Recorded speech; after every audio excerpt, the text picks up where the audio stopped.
Gepleyer Azatlyk Radiosu. Öýüňize saglyk, hormatly dinleýijiler. Bugün 2023-nji ýylyň 10-njy ýyly. Hepdeniň 6-njy güni.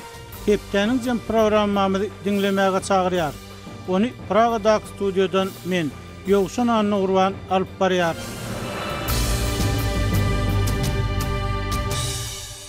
Hormatly dinleýijiler, bu hepdeniň esasy wakasy azatlygyň okujylarynyň gözü bilen seredilse, türkmen telewizionynyň ýene-de töwe diýen adamlary görkezmek boldy. Resmi habardan görnüşine göre yerli kanunçylyga hemde halkara kanunçylygyna ters gelse-de Aşgabat kalyanly suratlaryny sosial mediada paýlaşan raýatlaryny jogapkärçilige çekip döwlet medeniýetini utandyrmak kararyna gelipdir. Synçylar bu praktikanyň halky gorkuda saklamak üçin ulanylýanlygyny öňe sürýärler. Türkmen häkimetleri, bloggerleri soraga çagyrýar. Olardan ýurdy wagt etmek talap edilýär. Türkmenbaşy azyk paýlary gejikdirilen yerli ýaşaýjylar döwlet dukanyna hüjüm etdi diýen at bilen çap edilen habarlarymyz hem köp okulypdyr. Bulardan başga Aşgabat Daşow Gara ýolunyň uğruna bolan ýol hadisasyny bir aýal, bir çagy, jemi 4 adam öldü. Türkmen migrantlary Türk deportasiýa merkezine ýene ýenjilli diýen at bilen çap eden habarlarymyz hem iň köp okunanlaryň bäşligine girdi. Hormatly dinleýijiler, azatlygyň çap edýän habarlar bilen baglykda öz pikirleriňizi, garaýşlaryňyzy ýazsaňyz, tejribeleriňizi paýlaşsaňyz sizden minnetdar bolardyk. Şeýle-de azatlygyň habarlaryna laýyk goýup, olary paýlaşmagy unutmadyňyzy soraýarys.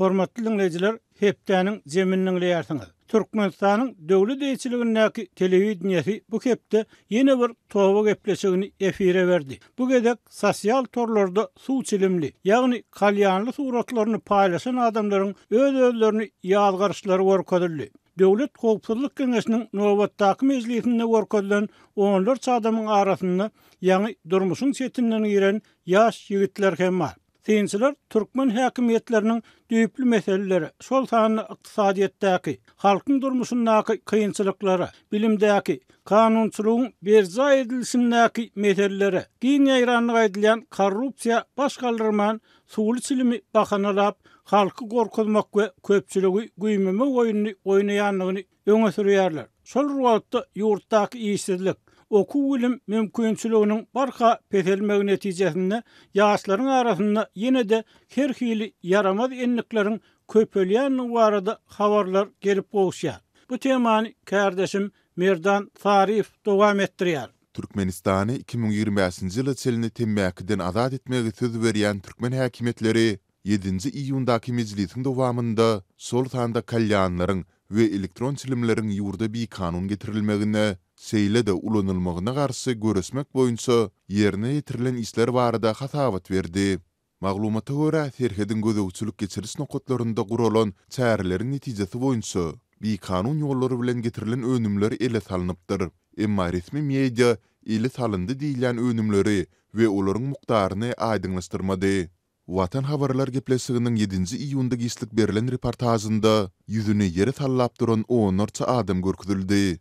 Munuň bilen bagly tahkiklaşdyrylmazdan hukuk bozulmalaryny eden raýatlara milli kanunçylyga laýyklykda degişli çäreler görüljekdigi mälim edildi. Emma mundan soň öz-özüni ýazgaryp, towaly çykyşlary görkezilen adamlaryň etmişleri ýurdun çägine temmäki önümlerini bir kanun getirmek bilen bagly däldi. Eýse öz öýünde suw çilimini çekýän suratyny sosial ulgamlarda ýerleşdirmek bilen iltisiklidigi belli bolýar. Öz-özüne garşy görkezme berýän raýatlaryň sözünden çen tutulsa, olaryň üçsüde paýtagtyň ýaşaýjysy bolup, öz ýazgyda duran jaýynda suw çilimini çekýän suratlaryny sosial mediada paýlaşanlaryndan soň polisiýa olary saklapdyr. Bu aýdylanlar azatlygyň Aşgabatdaky habarçysynyň şu hepdeniň başynda beren maglumatlaryny hem tasdiklaýar. Geçen hepdeniň ortasyndan bäri paýtagtda sosial torlarda kalyan bilen suraty düşen raýatlary, hususan da ýaş oglandyr gyzlary anyklamak we polisiýa bölümine soragy çağırmak boýunça işler geçirildi. Soragda bolanlaryň biriniň sözlerine görä, polisiýa işgärleri olary bilen degişlikde salykatly guruluşypdyrlar. Sol bir wagtda olary temmäki önümlerini, sol tanda kalyany mundan beýlek ulanmajakdygy barada dilhaty ýazdyrylypdyr. Soňundan polisiýa işgäri ýene bir gezek ele düşdüler, onda garşysyna anyklaşdyrylmadyk ceza çäresiniň görüljakdygy bilen haýwadatypdyr. Mundan başga da gurrungy diýen döwürde ýurdun sowda tekçilerinden birdenkä elektron çilimler hem ýitirim boldy. Bu ýagdaýlary ilkinji bolup ünsü çeken Garasyz Türkmen News nesiri temmäki önümleriniň orduny tutýan bir gezeklik elektron çilimleriniň köp sany ulanysy niýetlenen vape abzarlarynyň, onuň ähtiýaçlyk saýlarynyň doldurmak üçin suwuklygynyň dagy sowdadan köpçüliklen ýitendigini habar beripdi. Çarşembe güni geçirilen mejlisde Berdimuhammedow wezipä borçlaryny talabalaryk ýerine ýetirmän iste göýüren kemçilikleri üçin diýen adaty umumy kesitleme bilen Döwlet Gümrük Gullugynyň başlygy Maksat Hudakuliýew hem bir käns yglan etdi. Munyň ýurda temmäki önümleriniň bir kanun getirilmegi bilen bagly bolup bolmandygy aýdyňlaşdyrylmady. Türkmenistan 2025-nji ýyl çelini ýurdy temmäkiden azad etmek uğrunda tagalla edýändigini aýdýar. Soňky bir ýyldan gowrak wagtyň içinde temmäki önümleriniň gümrük tölegleriniň möçberi 2 gezek artdyryldy. Çilimiň sowdasyny girdilen çäklendirmeler çilimini goýup bilmeýän adamlary has uly saglyk tewekkelligine, sol sanda dürli utlary guradyp çekmäge mejbur edýär. Türkmen häkimetleri bir taraplaýyn çäklendirmeleri girizmek bilen birlikde çilim indigini goýup bilmeýänleriň ýüzbe-ýüz bolýan meselelerini çözgüt hödürlemeýär. Galy berse-de döwlet telewizionyasy wagtal jinaýatçylykda aýplanyp, ele salynan şahslary towa edýän görnüşde efirde görkezýär. Hukuk toparlary Türkmenistanyň ozalky 2 awtoritar prezidenti, sol sanda häzirki ýurtbaş tutunynyň kakasy Gurbanuly Berdimuhammedowyň döwründe hem giňden ulanylýan bu tejribeleri adamyň mertebesini kemsitmek hükmünde tanqidleýärler. Türkmenistanyň kanunlary raýatlaryň kadet işinde özüni kanun esasında gorap bilmeginiň kipillendirilýändigini, adamlaryň özüne we ýakynlaryna garşy beren görkezmeleriniň ýuridik güýjüniň ýokdugyny aýdýar. Emma synçylar we garasyz nesirlere baştan geçirenlerini gurrun beren ozalky bendiler, ýurtda açylan jenaýat işleriniň köplenç bir kanun basyşlary, ol ýa-da beýleki görnüşdäki gynamalar esasında alınýan görkezmeleri esaslanýandygyny öňe sürýärler. Hepdäniň zemininiň leýarsyňy. Türkmenistanyň döwlet eýçiliginiň häkimetli wagtynyň gulaly gulluk we bolçuluk habarlaryna garamazdan Türkmenistanyň azyk kynçylyklary saklanyp galýany meňzeýär. Garasyzlygyň başga ýyllaryndan bäri azyk çörek bolçulugyny wada berýän. Bu urda köp işleriň edilendigini we edilýändigini aýdýan häkimetler ilatyň aglaby köpçüliginiň bazarlarda haritlar almagy gurbunyň ýetmezliginiň sebäbini açyk düşündirmekden näme üçindir saklanýarlar. Şol wagtda Nevit Gadabay, güneşli we suwly ýurtdaky azyk nowatlary, döwlet dukanlaryna galmagarlar barada syp çykýan habarlaryň ýeri kesilmeýär. Eýsem soň gelmeýän azyk meseleleriniň sebäbi näme? Belki bu arada siz hem adatlygy öz pikirleriňizi ýazarsyňyz. Temany kardeşim Maksat Ataýew dowam etdirýär. Balkan vilayatynyň Türkmenbaş şäheriniň bir döwlet dukanyndan fevral aýy üçin ýeňillikli azyk paýlaryny alyp bilmedik ýerli ýaşaýjylar dukan satyjysyna hüjüm etdiler. Bu barada Zatlyk radiosynyň habarçysy Sewitden maglumat berdi. Türkmenbaş şäheriniň bir belgili döwlet dukanyna ilatyň 4 aý bäri ýyda çekilýän ýeňillikli azyk paýlarynyň ahyr soň paýlanjakdygy barada dilden berilen wagdalaryň ýygyany ýerli ýaşaýjylar köp garaşlan azyk örümlerini almak üçin 4-nji iýun ýekşen we ony giýişlik dukanyň öňünde nowata ýazylyp başlaýarlar. Bir gecede yüzlerce adam adyk nowbatyna ýazylyar. Ýerli ýaşaýjylar 5-nji iýun güni ýerden adyk nowbatyna ýazylan adamlaryň sanynyň hassa köpülenigini aýdýarlar. Ýeňillikli adyk paýlarynyň hatyryna un we ösümlik ýagy ilatyň günnelik sarf edýän esasy iýmit önümleri bar. Ýöne haçana döwlet dukany ýer bilen öz işine başlanan nowbaty ýygynan adamlar ýene bir gedek öz tamalarynyň puza çykanyny düşünüp galýarlar. Dukan satyjysy bolan aýal maşgala ýer bilen işe gelip ilatyň ýeňillikli adyk paýlarynyň 5-nji iýuny hem paýlanmajakdygyny aýdýar. Munyň ýa-da adyk nowbatyna garaşyp haly ýadan adamlaryň hatyrynyň esasan aýarlar dukan satyjysy bilen dawalaşyp onuň üstüne hüjüm edip başlaýarlar. Şaýatlaryň sözlerine görä aýarlar dukan satyjysyny çekelep onuň köýnegini ýyrtypdyrlar. Satıcı döwlet dükanynyň hökümet tarapyndan ýeňillikli azyk önümler bilen üpçün edilmedik halatyny özüniň edip biljek kömeginiň ýokdugyny aýdýar. Öz ýagdaýyny düşündirmäge çalışýar. Dükanyň öňünde gijeti bilen uny we ösümlik ýagynyň nowatyna garaşan adamlar gahar gadaba minýär. Yerli ýaşaýjylaryň hüjümine sebäp bar bolan dükany satyjysy ýygynananlara ardy şikaýetiniz bolsa häkimlige ýüz tutulýar. Şaýatdyry bilen nowata garaşan adamlardan käbirleri döwlet dükanynyň penjerelerini hem döwüpdir. Polisiýa güýçleri wakanyň bolan ýerine giç barypdyrlar. Dükanyň töweregine kameralary barlanýar, ýöne aýdylmany görä dükanyna oturdulan kameralar tehnik näsaatlyk sebäpli bolan wakany ýadga alyp bilmändir. Dükan satyjysy özüne hüjüm eden adamlaryň jogapkärçiligi çekilmegini, yerli ýaşaýjylar bolsa ýeňillikli azyk paýlarynyň berilmegini talap edýär. Türkmenistanyň häkimetleri ýylatyň hal ýagdaýynyň durmuş derejesiniň ýokalanyny öňe sürüp soňky aýlarda döwlet dükanlaryna ýeňillikli azyk paýlarynyň ýatyrylmagy bilen bagly meseleleri gozgap başlady. Ýa-da aprel aýynda Balkan welaýatyny yerli häkimetleri ýyla tarasyna duşuşuklary geçirip bagtyar we berkarar zamanada türkmen halkynyň ýeňillikli azyk paýlaryny mätäç däldigini öňe sürüp başladylar. Hatda şeýle duşuklaryň biri Türkmenbaş şäherine de geçirilipdi. Şonu duşugyň dowamyny öz hojalygynyň ýeňillikli azyk paýlaryny mätäçdigini aýdan bir mektep garawaly ýa-da howpsuzlyk işgär tarapyndan ýygnakdan kowulupdy. Munun ýa-da Azatlyk radiosynyň habarçylary Paýtat Aşgabatyň käbir etraplaryny 6 aý bäri, käbir etraplaryna bolsa tasikaýdan gowrak wagt bäri döwlet dükanlaryna subsidiýalanyň azyk önümleriniň paýlanmaýanyny habar berdiler. Ýurtda azyk üpçünçiliginiň ýabgorly ýagdaýyny açyp görkezýän ýene bir hadisa apreliň soňky hepdesinde Ahal welaýatynyň Kak etrabyna bolup geçdi. Yerli ýaşaýjylar häkimetleri ardy şikaýet bildirip döwlet dükanlaryna bahasy gymmatladan çöregiň narhyny aşak çekmegi başardılar. Munun ýa-da Daşowut welaýatynyň Könrünç etrabyna döwlet dükanlaryna azyk paýlarynyň gijikdirilmegine garşy çykan yerli ýaşaýjylar polisiýa bilen çakmışdy. Azatlyk radiosynyň habarçysy bu çakmışyklarda 15 töwerew protestçiniň saklananyny habar berdi. Protestlaryň ýa-da sebäpde internet aragatnaşygy çäklendirildi. Howpsuzlyk güýçleri köçeleri patrullyk edip başlady. Güýçlendirilýän gödäwçiligiň arasyna Könrünçiň 30 kilometr töwerew gün batyryna ýerleşen beýleki bir etrapda hem azyk paýlar bilen bagly ýene bir garşylyk hereketi geçirildi. 6-njy maýda Saparma Türkmenbaş etrabynyň goşu howlu we Aýbewur geňeşlikleriniň hem de Peşanaly depe owasynyň ýaşaýjylarynyň warat 350 töwerew protestçi etrap merkezine jemlenip häkimlik binasynyň öňünde döwlet dükanlaryndan fevral aýyndan bäri alyp bilmeýän un paýlaryny talap etdiler. Energiýa serişdelerine baý Türkmenistanda dowam edýän ykdysady kynçylyklaryň arasyna hususan elýuko maşgalalar döwlet tarapyndan üpçün edilýän ýeňillikli azyk paýlaryny mätäç galýar.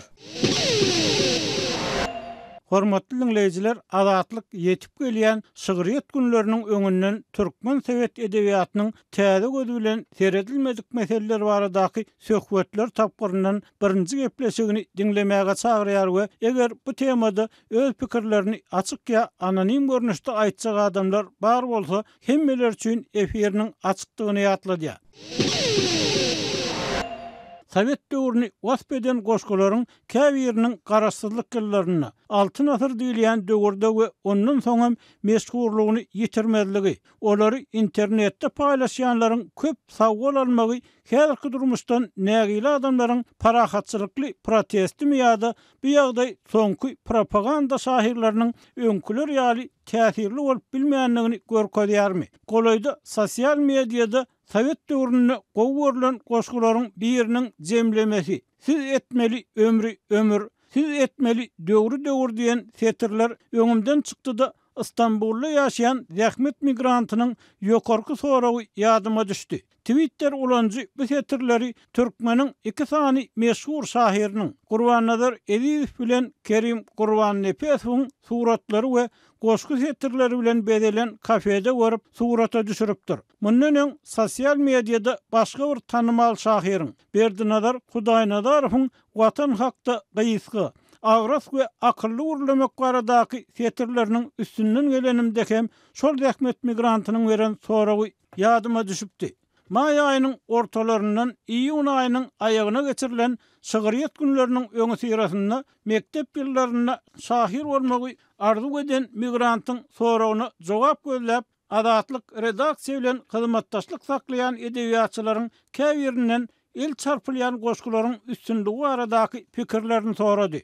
Azatlyk bilen anonimlik şertinde gurulaşan Aşgabatly edebiýatçynyň pikirine görä, Sowet döwründe döredilen el çarpylýan goşgularyň käbiriniň şinlik hem dinlenmegi we oňlanmagy bir tarapdan Sowet döwrüne beýnesi ýugulan okuzylaryň geçmişi küýsemegi bilen bagly bolsa, ikinji tarapdan soňky 30 ýyllyk goşgy edebiýat düşünjesiniň juda peselmegiýe darylmagy bilen bagly bolup görünýär. Şeýle-de edebiýatçynyň pikirine görä, Türkmenistanyny täze, has güýçli edebiýatyň döremek üçin köne edebiýaty Sowet döwrüniň edebi mirasyny täzeden partiýa ýa-da belli bir ideologiýa çäkilliklerinden çykyp töwerekleýin we çuňur, gönümel we açyk baha berilmeli. Emma bu iş edilmedi we bu olaýda ediljegi hem meňzemeýär. Munyň sebäbi ýurtdaky döwlet senzurasy, medeniýetiň çekişmeler üçin ýapyk bolmagy, edebi taýýarlygy tälimi ýetik adamlaryň az bolmagy bilen düşünülýär. Kerim Uran-Nefes öz döwründe hem partiýa, hem ýöneköy halk tarapyndan sylanýan şahirdi. Ýöne bu onuň şol wagtlar pikir edilşi ýaly uly şahir bolanyny, türkmen edebiýatynyň taryhyny Sowet medeniýetinde we häzirki okuw kitaplarynda görkezlişi ýaly orun tutmalygyny asla aňlatmaýar diýip radionyň söhbetde aýtdy. Onuň döwür beýle däldir goşgusy şunlarym ýatlanylýandygyna garamazdan gönläp aýdylmaly bolsa, ýöntem Sowet propagandasynyň bir bölegi bolupdy. Döwür durmuş hakynda halk içinde edilýän tankydy pikirleriň üstüne örtmäge çalyşyp, kommunistlaryň kagız ýüzünde guran jennetini goramak üçin zoraýakdan ýazylan goşgudy. Muny goşguýynyň başynda ýaşullar Sowetiniň maslahatyny bir gojanyň aýdanyndan diýilip getirilýän sözlerden dünýe dörep, heniz şeýle ajaýyp döwür bolanýarlar. Emma käbir naýynsaplar özleriniň ählaýyplaryny döwrüň üstüne atýarlar diýen iki jümleden hem görse bolýar.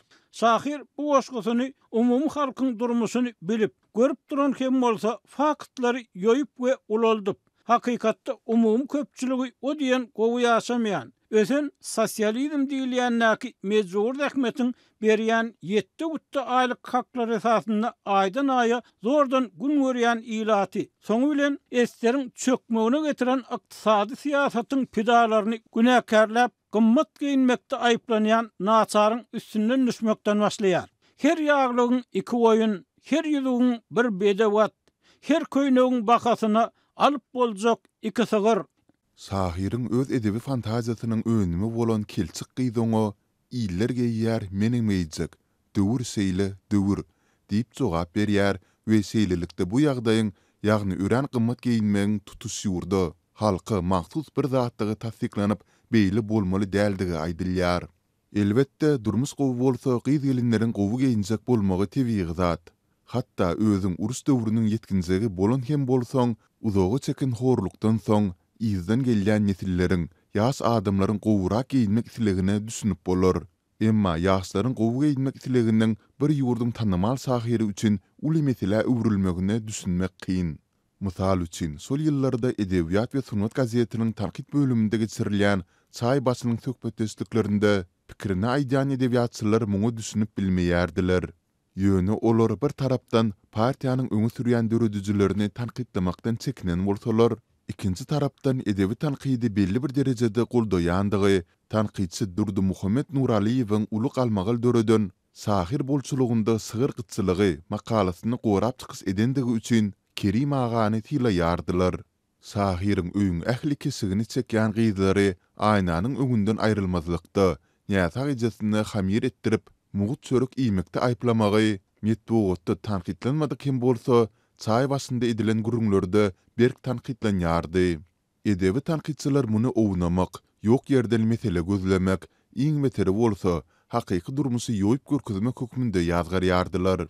Edebiýatçylaryň biri sahiriň Sowetlaryň ykdysady siýasatyny ýazgyryp bilmän, dukany harytsyz ýa bos magazin müdirine iýgenmegine gülse, beýlikde onuň ozullar goşy gazaldan doýmadyk owadasyna bildirýän nägileligine deputat gözü bilen seredip, ýöneki adamlaryň eklenç ugrunda çekýän kynçylyklaryna düşünüp bilmezligine gynanýardy.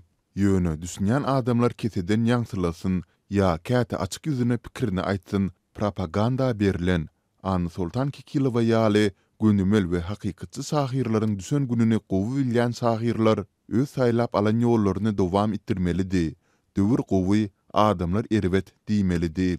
Seýlelikde sahir ömrüniň soňky gününe çelini döwrüň durmuşyň ören gowudygyny, adamlaryň ören gowy ýaba ýaşaýandygyny suwut etmäge çalyşypdy we altyn disli gelinleri, taçyny üstüren ýigitleri, taçyny kestiren gyzlary, öýlenende öýü gostan doldurulan öwüç eti bilen bakylýan ýaş ýigitleri utundyrman biljek däldi. Kerim ağa belki de adalatly görünmek üçin diňe beýlikleriň däl, öz ýaş galymdaşlarynyň kemçiliklerini pas edýärdi. Fetirleriň arasynda ne ýürek bar, ne de bagyr diýip olary ýüreksiz, pul ýa ansat eklenji üçin gosgy ýazmakda, senede ikilik etmekde aýplaýardy. Emma şahyryň hyýaly şagirdine diýen zady, fetirleriň arasynda görünmeýän ýürek, bagyr meselesi, fetir sanyny, kitap sanyny, pulu, at derece kogolaşmak diňe ýyzdan gelýän nesledäl. Kerim Ruhan nefes fiýaly ýazy şahirlaryň öz nesline de, olardan soňkulara hem mahsus bolupdy. Edebiýatçylarda her şahir, her ýazgıya şahsiýet öz döwrüniň ogly ýa gyzy bolýar diýen ananç bar. Ağzın aňy bolmaz. 40 gün aç bolan ýigitden akyl sorama diýen ýaly halk pähimlerinden uğralynsa, edebiýatçylaryň bir aýtmyşlaýyn uruş döwrüniň aşlygyny gören adamlardan hiç sady gaty görmellerli. Ikinji tarapdan adagdalan şahirler her nähil bolanlar hem jemgyýetiň pikir, aňwaýdagyny göterjiler bolupdy. Halk olaryň agyna teredipdi. Netijede olar durmuşy öz gözleri bilen teredip belli bir derejede tankydy pikirlenipdiler. Hojaýynlaryň göwnüne degmän olary yaranyp mümkin bolan noksanlyklary adalçak bolupdylar diýen pikir hem bar. Emma şahir kär pikirlere göre jemgyýetdäki agyrly meseleleriň üstünden gelenne hem ol meseleniň köküni, damaryny ýetjek bolman başga heni çalýan bolsa, ol öz aýbyny öz açýan, şol wagtda özüni, öz senedini syýlamaýan adam bolýar. İki mellek arasynda gyýgyrşyp dur iki goňşy, iki garş ýer üstünde turýar watançylyk uruşy. Türkmenistanyny ýer, mellek meselesi şuun kunem ulu mesele bolmagyna galýar we bu ýerde şahyryň maslahat berşi ýaly farklyrak bolmak çykalga däl. Şol wagtda şahyr Vladimir Ulyanowyň revolýusiýanyň serdar diýilip wagt edilen Leniniň ýerleri daýkanlara bermek barada beren wadasyny bilýän näler. Ýurtda bol we eýesiz, emma ilaty berilmeýän ýer barada owadaşlarynyň gatnaşýan, ananşýan adamlarynyň edýän gurrunlaryny eşden därler diýip aýdyp bolmaz. Gurrun edilýän goşgudaky ýöntemlikler munyň bilen hem tamam bolmaýar. Şahir iki garş ýer üstünde watançylyk uruşyny turdan goňşulary käýýänden soň ona togly köşk kuran, diýmek aýlygyna ýaşamaýan, wolga satyn alan, maşinini gaty sürýän ýylleşleriniň üstünden düşýär. Aragy erkin alyran ýaş ýigidi ýepbekläp durmuşy başga reňksiz, diňe ak-gara surat tökmünni görmegini we görkezmegini dowam etdirýär. Dogry, eger şol ýurda ýurdun meseleleri, döwlet siýasatyndaky düýpli ýalňyşlyklar ýa-da ikiyüzlük barada açyk gurrun edip bolan bolsa, sogatly, poeziýa, edebiýaty tankydy göz bilen garap bilýän adamlar yeterlik bolan bolsa, propaganda şahirler beýle arkaýyn bolmazdy. Öňde de bir ýazgynyň sözleri bilen aýdylsa, ýyly kömek etjek bolýan hakykat aýdýar. Özüni kömek etjek bolýan ýylyň eşitmek isleýän zadyny aýdýar. Kerim ağa beýleki bir topar eserinde hem bolşy ýaly el çarpylýan goşgulary, halk köpçüligi tarapyndan ýeňil garşylanjak fetirleri ustatdy we bu ustatlyk oňa diňe Türkmenistanyna däl, eýsem goňşy Eýranda ýaşaýan türkmenleriň arasynda hem aňsat meşhurlyk getiripdi. Edebiýatçylar bu hyýlik goşgularyň aň düşünjäni, okujular köpçüliginiň pikirlensini ösdürmän, göýdük we garaşly edenligini, adamlar aň pikirlens ýaltalygyny galyrmakda uly rol oýnanlygyny aýdýarlar. Ýaşular Sowetine Kommunistik Partiýanyň propaganda üçin ulanýan adamlaryň biriniň aýdan sözleri bilen başlanýan efere dolanyp gelsek, şahirdiňe ýyl halk bilen gepleşmän, wasp edilýän döwrüň özü bilen hem dialog kurýar. Okuyucu bu dialogdaky döwrü diňe döwür däl partiýa diýip hem gödüňüne getirmeli. elbetde ol özüniň diýdim zordugyny, ýa gany geçmişini boyun almaýar. Eýsem özüniň hemişe adamlara baglydygyny, ýagny özüne hiç bir günäniň ýokdugyny, eger erbet bolan bolsa, muňa adamlaryň günäkärdigini öňe sürýär. Eserden gelip çykýan netije bolsa şeýle, döwrü kiçeldiýanem, uloldiýanem adamlar, ulu çekýär, ula tarap, keçi çekýär, keçä tarap. Belki bu belli bir derecede dogrudur. Emma Sovetler döwrü ýagşylara arka durdy, ýamanlary gaýgyrmady, dogrulyga çagyrdy. Egirlige çagyrmady diýseň ýalany gep. Şu günüň dil bilen aýdylanyna fake news ýaýratdygyň, Sovetleriň duruşuna nähak gana boýalan taryhyny aklamak synanşygyna goşuldygyň bolýar. Goşgudaky döwür her näçe ýalan gepi diýmedim diýse de Sowet adamlaryna çağılar bagyndan başlap ýalan gepi köňlüne, ýüregine ýok zady diýmege öwretdiler. Ýogsa olaryň basmaçy, halk düşmany, watan dönüge ýene bir zat diýip ýok ediljeklerini görkezdiler. Galy berse, goşgudaky döwür jubyňyzdan hak almadym, öz kisemden mugut berdim diýip ýalan sözleýärdi. Döwrüň ýa-da partiýanyň ýa-da ol partiýanyň başçylarynyň hiç wagt öz işläp gazanan pullarynyň bolmanlygyny, olaryň döwlet diýip guran zadynyň ähli pulunyň we emläginiň adamlardan, halkdan talananyny, Sowet döwrüne bu hakda açyk ýazyp bolmadygan bolsa, hakykaty bilýän we özara gurrunçylykdy aýdýan edebiýatçylar bardy. Bu hili adamlar şahyryň dünýe döräp bolan näldir, meniň ýaly uly döwür, siz etmeli ömür, siz etmeli döwür diýen setirleriniň Sowet döwrü geçmişe gidenden onlarça ýyl soňra ýatdanjagyny we oňlanjagyny bilmeýärdiler. Sosial ulgamlarda setirleri paýlaşylýan Bernazar Hudaýnazarow barada onuň deputat bolmak gezegi partiýanyň näl bir adamyň şahsiýet kultunyň döredilýän wagtyna gabat geldi. Watan hakda gysga, agras, akylly gürlemegi, insaply bolmagy wagt eden şahyr birden ýaşurlar Sowetindäki gojalaryň kesbini dowam etdirip döwlet başçylygynyň prezidentden padşah diýip atlandyrylmagyny wagt edip başlady. Bu türkmen ýazyjylarynyň Bernazar agany başlyk saýlan soňky gurultoýuna gatnaşan ýazyjy Hudaýberdi Halynyň sözlerine görä, prezident Saparmurat Niýazow uly alada goýan söz metbuat adatlarynyň tassan dolu boğulmagyna, şol sany ýazyjylar birleşiginiň hem ýapylmagyna, goşu gazalan kyssanyň dolu diýen ýaly köşk hyzmatçylygyna geçirilmegine alyp geldi. Gepleýär Azatlyk radiosi. Hormatly dinleýijiler, siziň el çarpylýan goşgularyň uzaga çeken meşhurlygynyň syry baradaky ýörüýte söhbetimizi dinleýärsiňiz. Eýsem öz wagtyny söz oýnadyp, bir tarapdan halkyň göwünini aglan, ikinji tarapdan uly döwlet syýlaglaryny alan şahyrlaryň el çarpylýan, durmuşy diňe ak-gara renkli surat tökmünni görkezýän goşgularynyň Türkmenistanyny şeýle uzak ýaşamagynyň syry nämede? Biz bu soragy Pragada ýaşaýan türkmen ýazyjy Hudaýberdi Halyna berdik. Bu ýerde esasy syr halkyň sadalygyny, olar halk arasyna awra ýalan adamlar halky aldadylar. Olar nähilidir bir kiçijik hakykaty aýdyp, nähilidir bir ýetmezçiligi aýdyp özüne şöhrat gazandylar. Ony şol meseleni çözmek üçin däl, eýsem öz şöhraty üçin aýtdylar. Ine şol aýdylan kiçijik hakykat şu güne çenlide ýaşap gelýär, bir halkyň sadalygynyň getirýän netijesi. Beýleki bir tarapdan şol hakykaty düşündirip bilýän edebi tanqid bolmady, filosoflar bolmady, pikir ýöredip bilýän adamlar bolmady. Şoň üçin olaryň hiç kim garşysyna gitmedi. Olar özlerini gaty erkin duydular. Sowetler döwründe de, soňky garaşsyzlyk ýyllaryna da özlerini gaty erkin duydular. Halk gaty sada. Indi Hudaýberdagy şu sadalyk ýa-da şu söz oýnatmalar umumy öz üçin ýa-da ýurt awadançylygynyň, il awadançylygynyň peýdasyna bolup bilermi? Şeýle ýagdaýa göz ýummak dogry bolup bilermi? Dogry bolup bilmezdi. Gaýta halkyň ýene-de sadalaşmagyna, halkyň ýene-de kütökleşmegine alyp barar. Bu hakykaty aýtmak gerek. Diňe hakykat bilen, diňe ýagdaýyň nähilidigini düşündirmek bilen ýagdaýy özgertmek mümkin. Owul bilen nähili şertde ýaşaýanlygyna göz ýetirmek gerek. Kut şol bela düşüneniňden soň oňa çäre özläp başlaýan. Hormatly dinleýijiler, bir ýazyjy Hudaýberdi Halynyň pikiri.